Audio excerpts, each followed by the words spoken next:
for the past few years with an average. So we did 1 plus the inflation rate, parentheses, multiplied by um, uh, negative n, which is the amount of years which you plan on waiting to use the GI Bill, which you input here.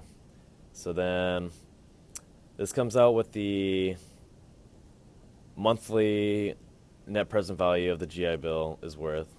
So here with the GI Bill, you can put in which one you want to use. If you want to use the GI Bill or the yellow ribbon recipients plan, and then, like I said, here is the number of years. This would be the negative n, so 15, I don't know, 14, doesn't matter. This changes automatically. Total income. So the total income is it's a bunch of things. So it's the pay grade that you have, total years of service, where you're living, BAH, if you have dependents or not. And then we got the total income and multiplied by the state and annual tax rates. So the state tax you can get by saying where you're from or where you're living, and then that will give you a tax rate. And then your tax bracket you can see over here, in the tax bracket you can see legend here. And then so for this one, for example, this one says 181,000.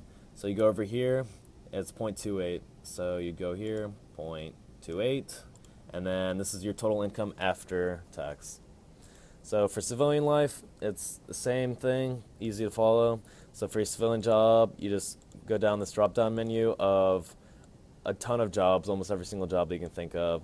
Click on it, and it'll spit out a number. 401k is your retirement plan as a civilian.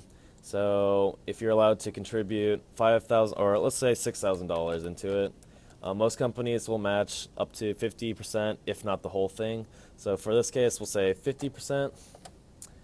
And then so your total 401k contribution is $9,000. And so we did your civilian job plus the total 401k to get the total income. And the same thing here, you had to multiply by the state and the annual federal tax. And so for this example, this is 147,000. 147 falls into 0.28%, so 28% federal tax. And say you're from, let's see, Vermont, has a 6% state tax. So you add these two, multiply by the total income to get the total income of your civilian job after tax. And the user can just play with this as much as they want to get estimate on their annual income. This is annual, not monthly. So there you go.